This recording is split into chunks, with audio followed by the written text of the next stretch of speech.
Ew, oh my god, are you freaking kidding me right now? God, I swear to God, I almost just gagged. Some guy just like put his hand over one nostril and then shot out a snot rocket with the other one. Like, that's so gross, and especially right now, like, that's so disgusting. Why would you do that? So I did a grocery pickup this morning for Walmart, but I am missing a few things. So I'm going back to the Walmart. I'm gonna limit what I touch when I come here. I think they said the recommended distance was 6 feet away from everybody. It's kind of a long distance, but okay. We're gonna see what it looks like.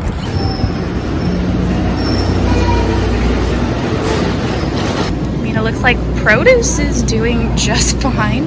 I ordered sourdough bread this morning for my grocery order, and they had to substitute it for English, so let's see if they have any. What a bummer, dude. Low on bananas. Okay, dang, look at the bread.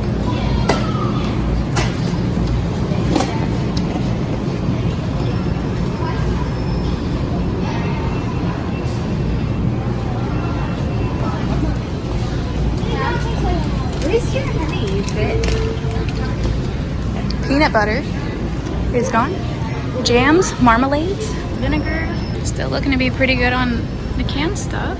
So I think I had like 50 items on my order this morning, and they had to substitute like 15. I mean, it's bare, but I thought it was going to be worse.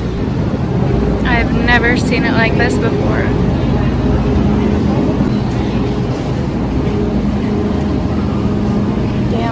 This is all the canned fruits, tomato paste, tomato sauce. This is the pasta. And this is the soup.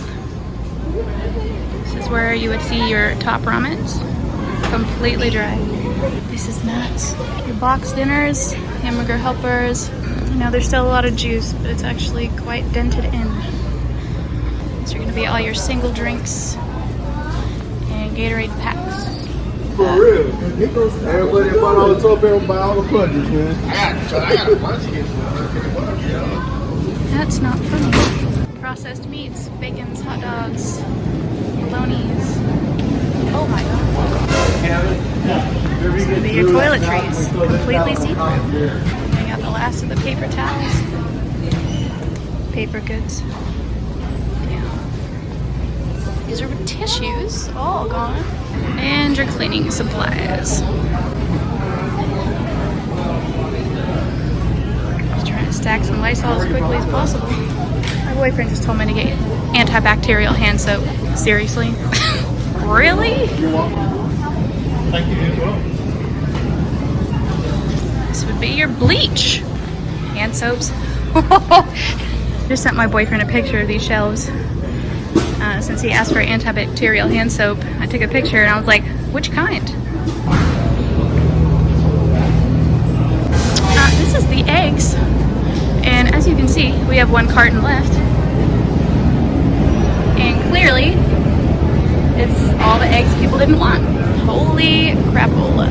Milk. Looks like there's stuff in there, but it's literally all cardboard. Alright, so one thing on my list was baby wipes, but clearly that's not happening today. One thing I have to say is, if I had a 1-year-old or under during this time, I'd be really freaked out, because I just went by the baby formula and there was like none. That's scary. That is really scary, especially if you can't produce milk like me. For anyone that has a child under 1 year old, I'm really feeling for you right now. Oh my god, look. Every other aisle of medicine and stuff like was fine. This is really what I needed. Yeah, I have a problem swallowing pills, so I have to get liquid. It's a struggle to find liquid in general, but I didn't think this area was gonna get hit this bad. There's no kind of wipes here either. No hand soaps or sanitizers. Can't even get it as a last minute grab item. Well, that wasn't a very successful trip. They were out of stuff that I kind of didn't expect them to be out of. Like, yeah, I figured all like the canned foods and the fruits and the paper products, but I didn't expect them to be out of pain medication. I mean, it is what it is. It's what happens when you're late to the game. It's gonna have to be a big girl and swallow a freaking pill. I mean, you can look at Instagram stories all day, watch CNN all day, you can see the pictures of the empty supermarket shelves, but there's something that I think just triggers your brain when you see it in person. You know what I mean? I kind of wanted to see it in person, to be honest with you, but frankly, I didn't expect that many people to be there. The last I checked, I think there was only 2 confirmed cases in Austin. We all know that confirmed cases doesn't mean actual cases. They said keep 6 feet away from everybody. Impossible in Walmart right now. Hello, fellow resellers, and welcome back. I wanted to make this video, but after seeing the grocery store today, I kind of felt like it was a little bit necessary. America is under a very real threat of a lockdown. It is what China had to do, it is what Italy is now having to do, and due to the fact that we just were not prepared, despite people might say, and the fact that I think some people are still not taking it that seriously, considering how many people I saw out just not necessarily doing, they weren't just shopping, you know, for the basics. Some people were just out shopping for like silly stuff or walking their dog or going to restaurants, like that kind of stuff. But at the same time, it hasn't blown up in severity like it has in other countries. Like I said before, Austin apparently only has 2 confirmed cases at the time of recording this. I have been following this virus ever since it broke out in China. I listen to podcasts and YouTube videos and I watch CNN on a daily basis to keep up to date with all of this craziness. So what I wanted to talk about is how to utilize your time under a lockdown, and whether it is a government mandated lockdown or you just choosing to not go out. Some of you might find that very difficult. I'm a work from home mom. I only get 2 days a week where my daughter goes to school from 9 to 2. And frankly, she's not the easiest to handle out in public settings at her age right now. So I kind of already feel like I've been in a lockdown for the past 2 years since she was born. Not in like a negative light, but it's just, I don't know. I'm a homebody anyway, so it kind of feels like I've been doing it anyway. But some of you may not. Some of you may have kids that are in public schools and you get a lot more time and you're used to going out, and maybe you have a job where you're used to traveling. Oh my God, stupid freaking crane fly is flying around my room right now. And I know they're not harmful, but they're just annoying and they're just really creepy. I mean, why are they so big? And they're useless. Like, they don't eat mosquitoes, despite being called mosquito eaters. They're useless. Really, what's the point? They just fly around aimlessly and just hit you. Clearly, this is going to be a difficult time for everybody. Literally everybody in America. We're all going to have to figure out how to adjust in every single way if this gets further out of hand, which I have a feeling it is. I mean, I don't understand how you can stop it at this point, unless there is a mandatory lockdown, and America just doesn't seem to have the urgency to do that. I'm not getting into politics. That's not why we're here. Here because we're going to talk about how to utilize your time under a lockdown if and when that comes. And yes, my Poshmark has hit a brick wall. It's hit a brick wall as of pretty much a week ago. Sales were actually really steady and really consistent, and I was actually getting really happy. But whatever, we're all struggling. What to do with your time. Tip number 1, you know what I'm about to say. Get your freaking death pile done. I've had a death pile for like 2 years straight, and it's just the stuff that I'm really not interested in listing. And sometimes people just send that stuff straight off to Goodwill because they just really don't want to look at it anymore. I understand, but now would be the perfect time to list it. And I know it's gonna suck. It's gonna suck a lot because you're gonna be like, I hate all this stuff. I don't want to list this stuff.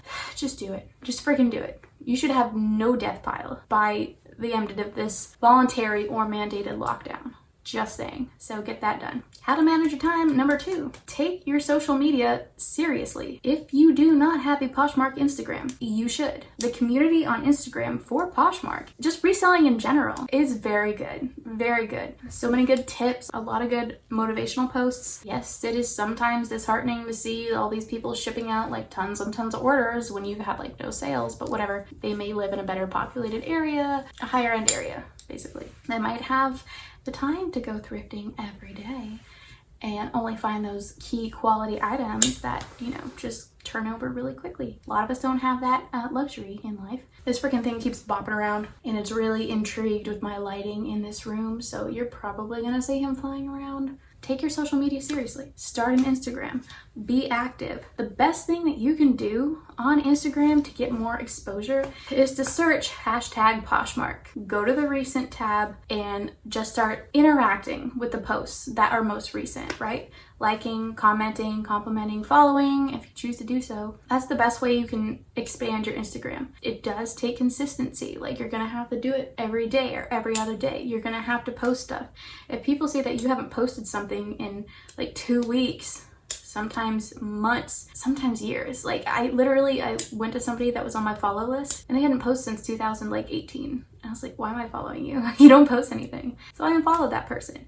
Unfortunately, that's just how it is. You have to keep consistent. You have to keep giving good content if you want people to keep interacting with your page, potentially making more sales. Now, am I saying that I make a lot of sales through Instagram? No. Don't think I've had one that I can recall. It doesn't mean that somebody didn't see something I posted and then went to my page and bought it and just didn't interact with me during that process. But it could have happened. But that's not really why I do Instagram. For that, like, I have a personal Instagram and then I have a Poshmark Instagram, but I do it for the community, advice, tips, motivational stuff. Sometimes, as bad as it sounds, it is kind of nice to see that other people are struggling, because then it makes me feel like, it's not just me. It's not just me. I'm not the only one struggling here. Nobody ever wants to feel alone. Don't take what I said out of context. People like to know that they're not alone. There's tons of people that are making like 10 sales a day.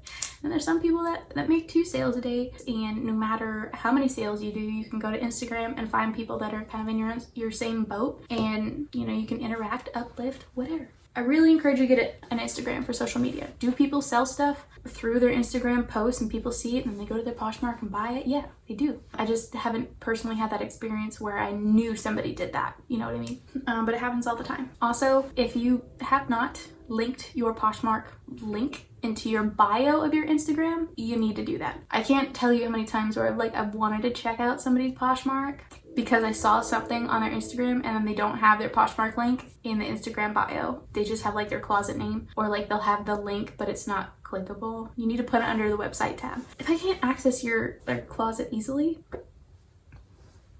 oh my god, I just had a little bit of the tacos I just ate come back up. If I cannot access your Poshmark easily, I'm really probably not gonna go to it. It's kind of like, when you go to a store and you find something that you like even a thrift store, and you find like a pair of jeans that you kind of want to buy, but you just don't know the price. Can't find a price tag anywhere. What do? You put it back on the shelf, because I'm not gonna go ask an employee. If you find something and there's no price on it, 80% of the time you're gonna put it back. I mean, I do. I'm pretty sure that's just what it is. If I go to a garage sale and there are not prices on things, or like obvious signs, like $1 clothes or whatever, most of the time I won't bother asking the price. I'll still look at the clothes. If I find something interesting, I'll ask, like, is there a set price on your clothes? Sometimes I'll do that, but generally, especially if it's like house goods, I'm not gonna ask a price if there's no price on a thing. You know what I mean? I'm just gonna move on to the next garage sale for the people that were better prepared and put prices on. Back to that point, put your Poshmark link or Linktree. If you don't have a Linktree, if you have multiple selling sites, or just multiple sites in general, like if you have a YouTube channel too, use Linktree. I'll put a link to it down below, but I use it and it connects my personal Instagram, my Poshmark Instagram, my YouTube channel, my Macari. So I have all those links under one Linktree. I just put my Linktree link in my website bio area, and they can access all those links from that one link. That's what I highly recommend. What I also recommend you doing is joining Poshmark related Facebook pages, or thrifting Facebook pages, groups. Poshmark has a lot of good ones, which I really enjoy. People will post like funny stuff, or like a bad review they got that is absolutely ridiculous. Join a few of those Facebook groups, because really, like, I go there whenever I need tips or something. So if I don't know how to clean something, if I don't know anything about a brand, there's like a label with like a name brand I can't read because it's in like heavy cursive, and I can't. I can read cursive, but I can't write it. Kind of. I struggle reading cursive. I mean, I learned it in 3rd grade. So you can post, questions you have in these Facebook Poshmark reselling groups. It doesn't have to be Poshmark related. It could be, just reselling in general. There's reselling groups too.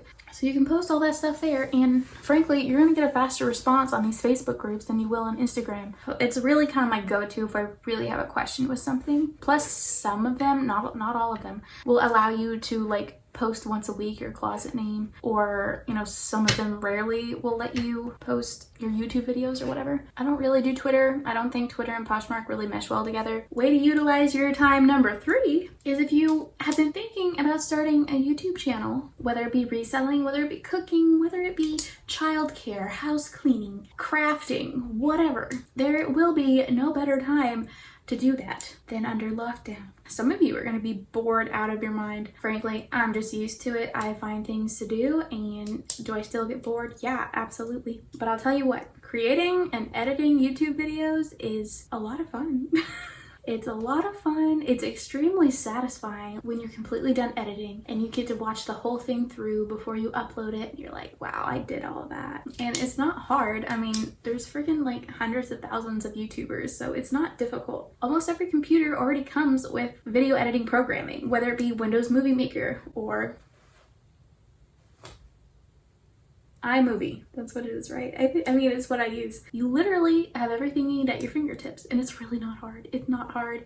If you just spend like even an hour kind of just researching and learning how to use the program, you'll have it down. It's super easy. You don't have to be fancy with it. You don't need all these like sound effects and woo kind of things. You know what I'm saying? It's not necessary. Just start somewhere, you know? And then you can promote those YouTube videos on your Instagram. It all links together. My boyfriend made me some tacos. He makes some damn good tacos. He makes some damn good tacos. But they are making me gassy. Uncomfortably gassy. Maybe I just have to poop. I think I just have to poop. If you like my tips so far, please like this video and subscribe. I'm not everyone's cup of tea. I understand that. I'm more realistic. I'm a Taurus and I'm very blunt. But anyway, if you like my content so far, please consider subscribing. How to utilize your time number 4. I saw a post on Instagram today where they posted like a meme or something, I don't remember exactly, of like how everybody's freaking out about the coronavirus, so they're staying home. Well, now resellers get to go to thrift stores and they're expecting it to be completely empty, and they're like, woohoo, we're gonna be the only ones in the thrift store. Yeah, okay, potentially risking your life. Fine, go do that. You know what's gonna happen? Yeah, people are staying home, so you have the thrift store to yourself. But people are also staying home and not going out to donate their clothing, and you're not going to be finding new inventory. And if somebody already had this idea and got there before you, what are you going to be left with? Nothing. And guess what? No new inventory is going to be coming in because nobody's donating. When the coronavirus starts to calm down, people are, you know, heading out more, then yeah, that would be a great time to go. You know why?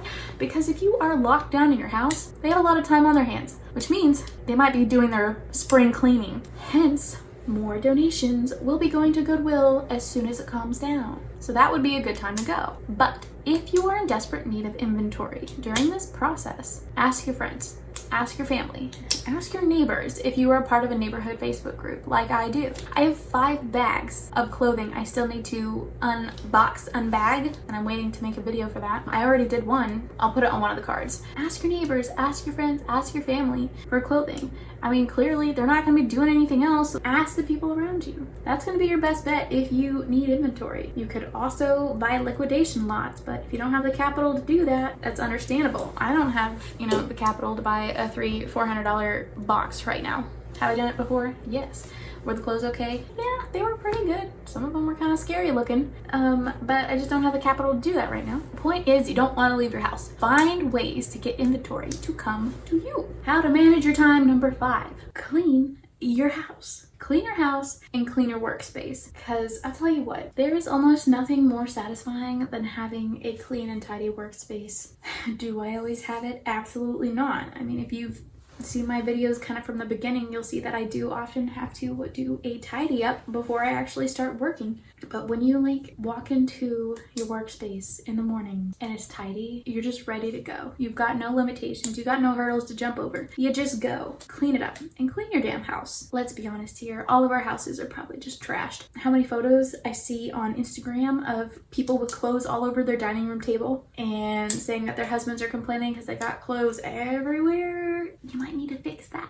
Last thing you want to do is irritate your significant other. I know. Now, I didn't get as crazy as what I've seen on Instagram, but when I wash my clothes, some of them I have to hang up because I can't put them in the dryer. So I'll have to hang it in like the washroom, and sometimes if I'm out of pants hangers, I'll like lay it over a kitchen chair, but it's never like piles, and they're all clean. If they're anywhere around my family, they're gonna be clean. Sometimes I'll have a bag or two sitting at the front door, sometimes for a day or two, but it's never scattered everywhere. You know what I mean? I have a designated workplace. I mean, some people don't have that. Some people have a very small part of their home or apartment or whatever that they can work. And I understand it gets cramped, but that's when, you know, you need to start realizing you can't have death piles. I know my boyfriend's gonna think I'm completely hypocritical for saying this, but clean your house. When the dishes are done, when your laundry is done, when like the living room is vacuumed. I don't want him to hear me say this. You do feel a lot better. You feel like your life is more balanced and that you can focus strictly on, you know, your reselling. Does it always happen in this house? Absolutely not. I'd be lying if I said it did. If I said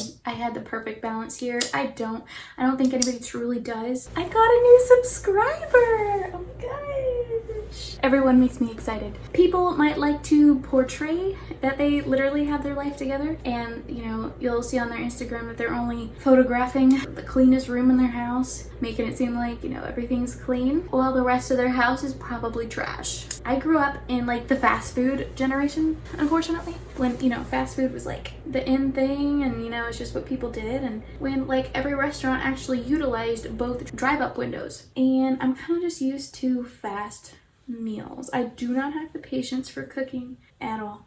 Like at all. But he cooks all the time. You know what that does? And he uses like 2 to 3 pans every time he cooks something. But like the amount of dishes he uses for one cooking session is nuts. And it builds up like within a day or two. And I'm just... It's kind of like, you know, when Mr. Incredible said, I feel like the maid. I just cleaned up this mess. Can we keep it clean for 10 minutes? And see, it's even more frustrating. I don't need those home-cooked meals every night. Does that make me sound spoiled? Maybe, probably, but it's just the way I grew up. Like, I grew up with fast meals. Not necessarily always fast food, but fast meals, for sure. I don't need a lot of, like, fancy stuff. I really don't. I don't need that. And if it means that I can do less dishes, I'd rather just have a Hot Pocket for dinner. Oh, here's a fun little tidbit. Try upcycling some clothing. If you have a pair of jeans that, like, has a hole or a stain in the leg, and you're like, well, I'm just gonna have to donate that because it's pretty much useless now. If you kind of feel that way, some people still list it. I'll list stuff occasionally that has minor stains, but it's usually not that bad. But if you think it's kind of unsellable, upcycle it. Do something different. Look at some DIY upcycling videos, I guess.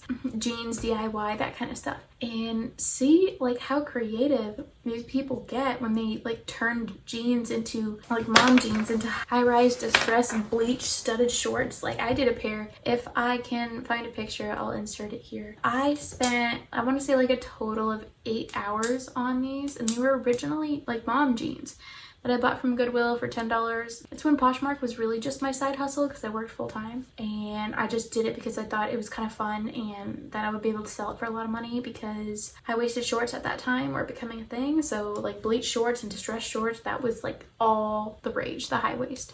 So I spent 8 hours on these freaking shorts. I mean, they turned out really good, and during the time that I made them, they were super trendy. Like everything I did to them was super trendy, and it was all DIY. And I didn't sell them as much as I wanted to. I never got to wear them because they were always like one size too small for me, even though in the pictures I'm showing you I am modeling them when I was thinner. Yeah, my roommate always asked to wear them, so she got some use out of them, and by the time that I'd listed them, it was kind of, I don't want to say the trend was over, but it was definitely saturated, and I'm pretty sure that everybody already had a pair of shorts like this. Try upcycling. If you think you're going to donate something and you can think you can turn it into something else, then try it. You have a lot of time to kill. You're going to get bored, so you might as well have some fun with it. And if you were just going to donate it or throw it in the trash anyway, you might as well see if you can turn it into something usable. I mean, I think one of our obligations as a reseller is to keep clothing out of landfills. Of course, we always say that. Something's burning. Hold on. Oh! I'm gonna call that disgusting thing Nelson. He was hovering underneath my desk and it made me really uncomfortable. Oh, now he's back up in the corner. Nelson! Nelson! Stop! A lot of people like to claim we're keeping clothes out of landfills, but I think it's just kind of like a business gimmick, because it's not like we're rescuing all clothing. We're going to thrift stores and picking out the pieces that we know will make some money when somebody else could have technically picked it up and worn it. Here's the thing. If you're selling just nice brands and you only seek out the nice brands that would probably have sold anyway in that store, I don't know if you can justify using the whole we're keeping clothes at a landfill, because it probably would have sold because it's a nice brand. The people that actually maybe get the more less desirable brands, figure out how to style it in cute ways, post those pictures on Instagram, or people that do upcycle denim or shirts and transform them into something else, those are the people that are truly keeping clothes out of landfills, in my opinion. You might disagree with me. I kind of think you're wrong. To each their own. Everyone's entitled to their opinion. You might not like mine, and maybe I won't like yours. It doesn't matter, because that's America. I mean, there's gonna be the obvious ones. Get a new hobby, exercise, spend more time with your kids. I mean, those are kind of obvious, so I'm not gonna like reiterate those in detail because I'm sure those are on everyone's mind already. With my downtime, I'm going to be potty training my child, upcycling clothing, making YouTube videos, interacting with my social media, hopefully trying to get a freaking fitness routine going on. Jesus, like, it's so hard. Like, the only way I'm gonna be able to lose that weight is if I find a way to lose it that's fun. I get bored so easily. I even get bored of Poshmark, if I'm being completely honest.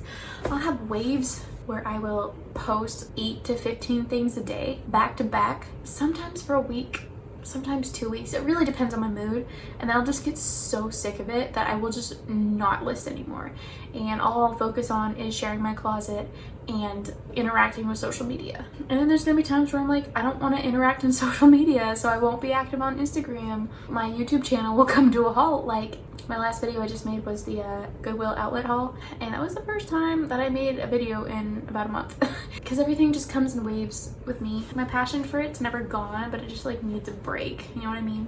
So now I'm back on the YouTube train. Hopefully it'll stay consistent, but I'll probably take a month off somewhere. Luckily, I'm focusing on listing and YouTube videos and social media. Oh god, I'm doing all three. I'm gonna get burnout and want to do absolutely nothing very soon. I really think that's all I have for you.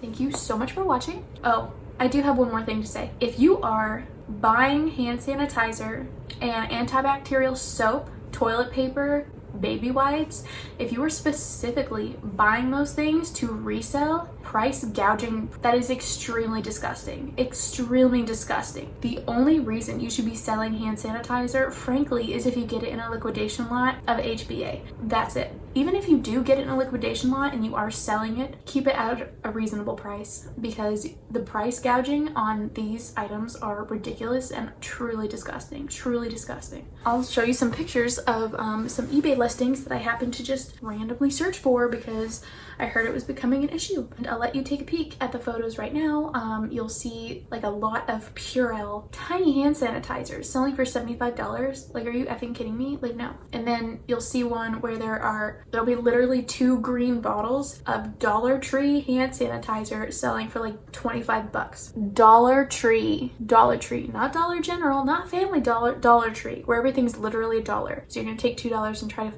flip it into 25. Like, that's absolutely disgusting. It is technically illegal, and frankly, if you're doing that, I think you're a horrible person. So yeah, that's it. Thank you for watching, and I will see you in the next one. I have an idea of my next video. I kind of already know what it's gonna be.